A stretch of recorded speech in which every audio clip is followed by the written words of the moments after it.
Sorry about that. My computer was misbehaving. So where I left off was talking about, so the promise of the GI Bill was to provide access to higher education and to provide a pathway to homeownership by removing the largest obstacle to homeownership, then that is the down payment, by federally backing any mortgage that a veteran takes out. But what we want to look at here is the ways that not all individuals were able to benefit from the creation of what was essentially the largest federal welfare program that's ever been created, right? And the purpose behind the GI Bill, right, promoting homeownership and promoting college education, is to promote stability and the perception that this would create both economic and social stability in these challenging years after the Second World War. But let's talk about how it worked in action. So the Veterans Administration, aka the VA, required that veterans be both male and married in order to gain access to the housing benefit. So if you were a female veteran and you didn't happen to be married to a male veteran, you wouldn't get access to this pathway to homeownership. Additionally, it's incentivizing marriage, right? It's incentivizing marriage as a means through which you gain access to housing. And so, as we might imagine, marriage back in the 1940s was a heterosexual-only institution, and likewise in a plurality of states, it was a interracial marriage was also illegal, right? So all of these things sort of that curtail access to this pathway to housing are sort of putting emphasis on the heterosexual same race couple as the beneficiaries of this housing benefit. And as if, right, creating this obstacle of marriage wasn't enough, the VA also explicitly barred gay and lesbian veterans from any of the benefits associated with the GI Bill. So that includes both the college vouchers and this pathway to homeownership as well. So when we're thinking about how this worked, if a gay or lesbian veteran was outed during the course of their service, they would have been discharged from the Army with a less than honorable discharge, which would have precluded them from receiving any of these benefits as well, for the simple reason of their sexual identity. So then what we also want to think about is that African American veterans in particular consistently had major obstacles in terms of utilizing or collecting GI benefits. So at VA offices, there was rampant reports of discrimination, of saying like, oh, sorry, you don't qualify, or turning veterans away, whatever the case may be. Additionally, when we're thinking about attempting to utilize the pathway to housing benefit, we see that banks, even though, right, African American veterans would have been qualified for this federally backed guarantee on repayment, banks were still not interested in creating loans for mortgages in Black neighborhoods because of the perception that it wouldn't be a profitable business arrangement. And likewise, when we're thinking about the growth of the suburbs after the Second World War, there is a way that the developers of these suburbs created these restrictive covenants and enforced these informal and formal modes of exclusion that prohibited African Americans from purchasing homes in the new suburbs as well, right? So housing discrimination provided a major obstacle for African American veterans attempting to get on this pathway to securing home ownership as well. So what we also want to think about here is that if you didn't happen to live next to historically Black college or university, many higher educational institutions were not open to African American students at the time as well. So this lack of access to integrated higher education made utilizing these college vouchers very challenging for African American veterans as well. Okay, so the main takeaway that we want to sort of keep in mind here, and this is going to be important for both our work this week and our work the following week, is to sort of think about how the promise of the post-war United States of homeownership, the safety of home, the stability of a middle-class income level was oriented around the idea of the heterosexual white nuclear family, right? That was the kind of category that of preference that was created both explicitly through the creation of the GI Bill and then implicitly through, right, encountering institutionalized racism at banks, in homeowners associations, and in higher education as well. Okay.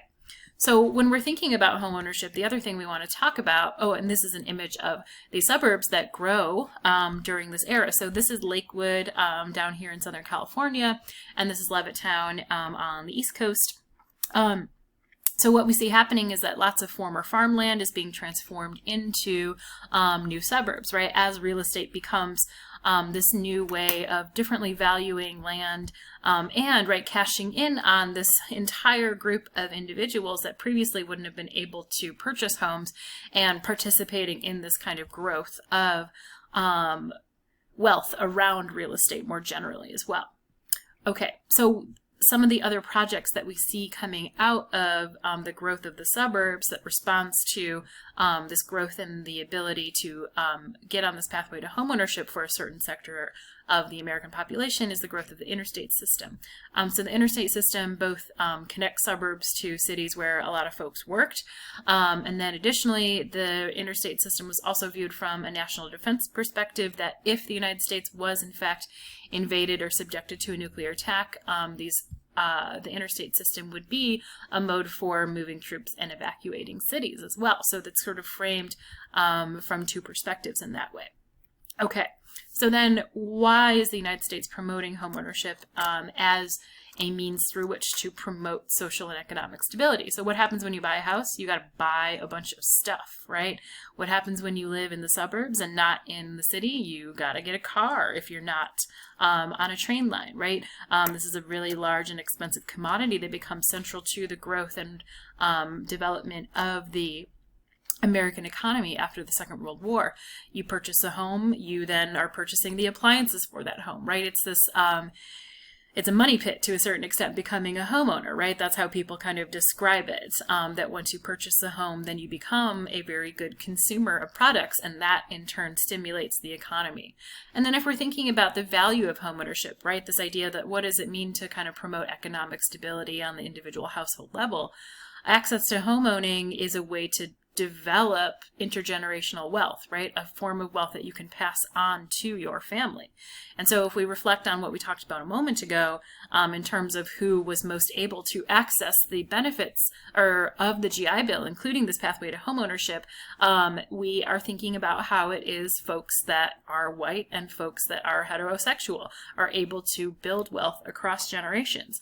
And so if we're thinking about how income inequality develops across generations, this is one of the ways, right? So barriers to homeownership equals barriers to building intergenerational wealth, which results in intergenerational either wealth stagnation or intergenerational poverty. Okay, so when we're thinking about this emphasis on the home, the symbolism of the home, which we'll be exploring, we're thinking about what does the quality of home mean? What does it do for folks in this particular historical era? This is a quote from a psychologist. "We had as a nation emerged from a great war, itself following upon a long and protracted depression. We thought, all of us men and women alike, to replenish ourselves in goods and spirit, to undo by exercise of collective will the psychic disruptions of the immediate past. We would achieve the serenity that had eluded the lives of our parents. The men would be in stable careers, the women in comfortable homes, and together they would raise perfect children. It was the spirit of the times."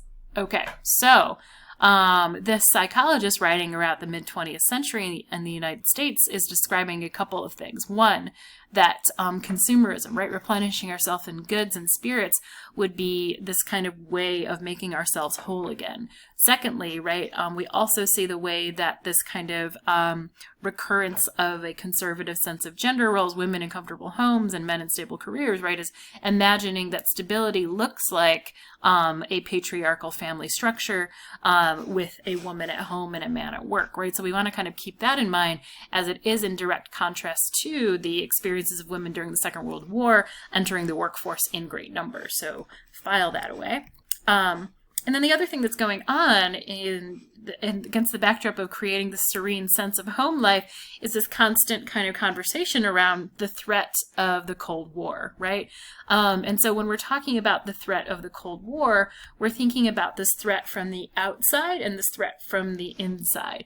So the outside is this constant looming threat of nuclear attack from the Soviet Union, and on the inside, there's this idea that communist and socialist infiltration is happening everywhere you turn, right? And so this comic book and this film are imagining this kind of threat from the outside, right? What would it look like if all of the United States was barraged by nuclear weapons?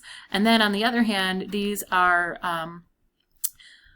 PSAs, public service announcements, asking you to suspect your neighbor of being a communist. And we'll talk a little bit more about what this means and how it impacted our sense of safety and our sense of kind of what, right, this kind of culture of hysteria kind of produces as well. So all this is to say is that this era that we refer to as the beginning of the Cold War is marked by this emphasis on the safety and serenity of home, at the same time that there's this constant threat of, right, this endless state of emergency, right, this endless state of perpetual war, facilitated by the growth and presence of nuclear weapons. So we'll explore how Northcutt examines this and how it impacts the kind of symbolism of the home within this broader political context. Okay, see you guys later.